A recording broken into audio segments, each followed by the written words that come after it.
ఇగో దేశంలో ఎట్లాంటి పరిస్థితులు అంటే ఇగో ఇది ఇంతకంటే దారుణం ఇంకేముండదు. వీళ్ళిద్దరూ ఉగ్రవాదులుగా ఉన్నారని, ఉగ్రవాద కార్యకలాపాలు చేస్తున్నారని జైల్లో ఉన్నారు. ఒక ఆయన ఖలిస్తానీ తీవ్రవాది, ఒక ఆయనేమో ఈ కాశ్మీర్లో ఉన్నటువంటి ఉగ్రవాద సంస్థలకు డబ్బులు ఇచ్చాడనేటువంటిది, ఉగ్రవాద సంస్థలను పెంచి పోషిస్తున్నాడని. ఇక్కడ ఈయనేమో ఎవరు ఖలిస్తానీ వేర్పాటువాది అమృత్పాల్ సింగ్, షేక్ అబ్దుల్ రషీద్ ఏది జైల్లో ఉన్నారు వీళ్ళిద్దరు కూడా. అమృత్పాల్ సింగ్ పంజాబ్లోని ఖదూర్ సాహిబ్ నుంచి నామినేషన్ వేయగా రషీద్ బారాముల్లా నుంచి చేసిండు. బారాముల్లాలో మాజీ ముఖ్యమంత్రి ఒమర్ అబ్దుల్లా ఓడిపోయాడు 2 లక్షల పైచిలకు ఓట్లతోటి. ఈయన కూడా అమృత్పాల్ సింగ్ కూడా 2 లక్షల ఓట్ల మెజార్టీతో సాధించారు.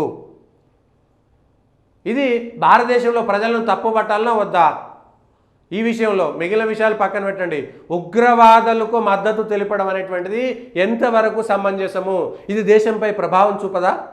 ఇది దేశంపై ప్రభావం చూపదా? ఎట్లా ఇది సాధ్యమైంది?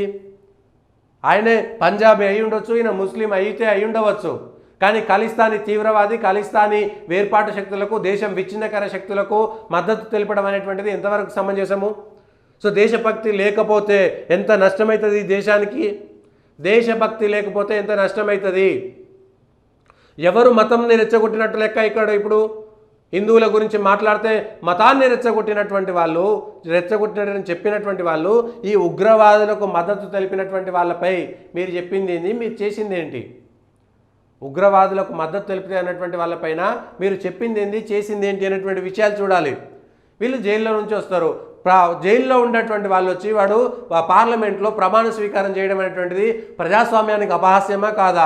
అది కూడా దేశ విచ్ఛిన్నకర శక్తులకు మద్దతు తెలిపారనేటువంటి వాళ్ళను ఏం చేయాలి? వాళ్ళకు పోటీకి ఎట్లా సముఖత చేయాలి? ఏదో మామూలు చిన్న చిన్న దుమ్మిల్లోనే, అన్నదమ్ముల కొట్లాటల్లోనో, మామూలు విషయాల్లోనో చిన్న దొంగతనం చేస్తేనే చీ అనిపిస్తుంది.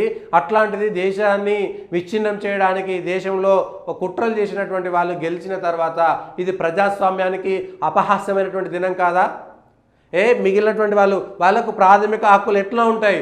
ఉండయి. దేశాన్ని విచ్ఛిన్నం చేసేటువంటి వాడికి, ఉగ్రవాదులకు మద్దతు తెలిపేటువంటి వాడికి ప్రాథమిక హక్కులు ఉండకూడదు కూడా.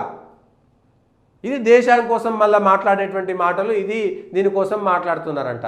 ఇంకేం చెప్తాం?